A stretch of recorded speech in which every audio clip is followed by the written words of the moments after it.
All right, today we are heading deep into the jungle of Doonadoo. We're going to meet a crocodile who has a pretty huge appetite and, as it turns out, an even bigger problem. So our story kicks off in this super deep, dark river, which is home to one very wild crocodile.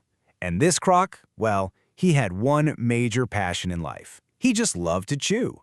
And let me tell you, he was the undisputed king of the river, the sultan of the sand.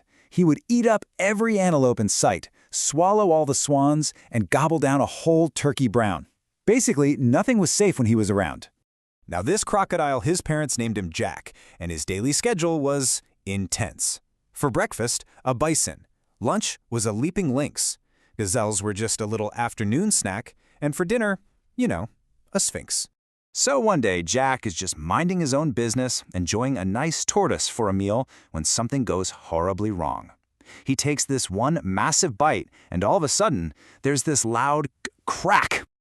Oh, the pain was immediate, and it was bad. He started yelling like a yeti, then he hollered like a hawk, he bellowed as loud as a lion, and then he even peeped like a peacock.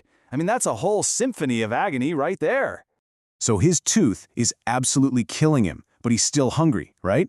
He tries to find another little critter to munch on, but the tooth is just too broken to chew. And just like that, all his dreams of a delicious meal were totally dashed. So what's a croc with a toothache to do?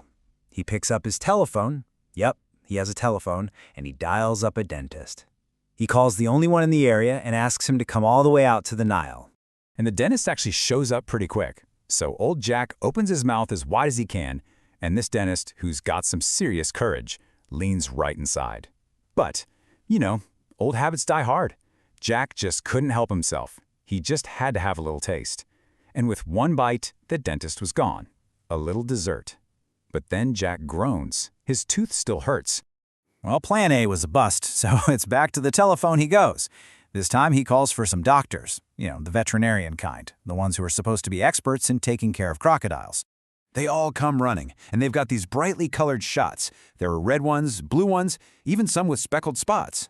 But as soon as old Jack laid eyes on those needles, a new thought popped into his head. He'd much rather eat these doctors for dinner than get a single jab.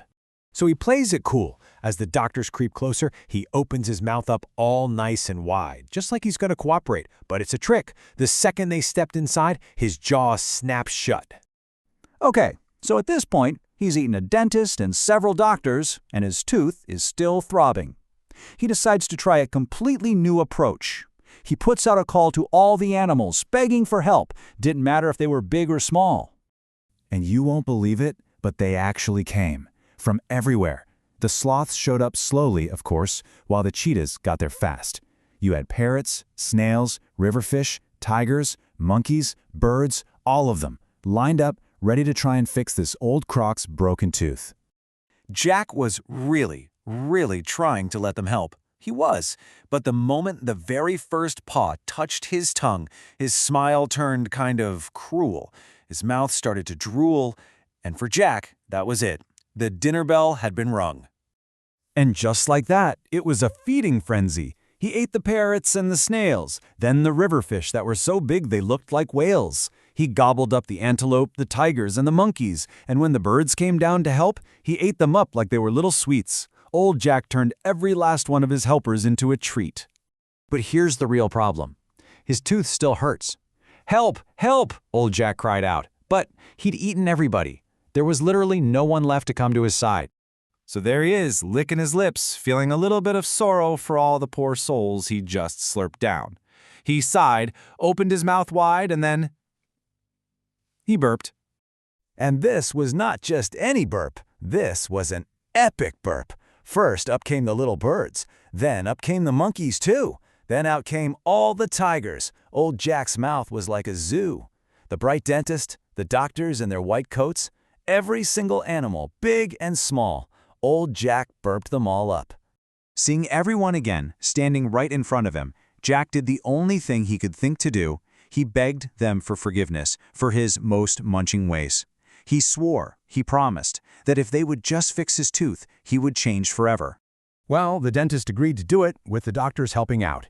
And with a little bit of very nervous work and one sudden jerk, old Jack's cracked tooth was finally fixed. The crocodile smiled this huge, toothy grin, a truly amazing sight to see. And then he made a big announcement. To give you all a chance, he said, I won't eat you until 3. And that's the story of Jack. Way out in the deepest, darkest river of the jungle, Doonadoo, there lives a wild crocodile who, even after a sore tooth and a massive burp, still loves one thing more than anything else: to chew.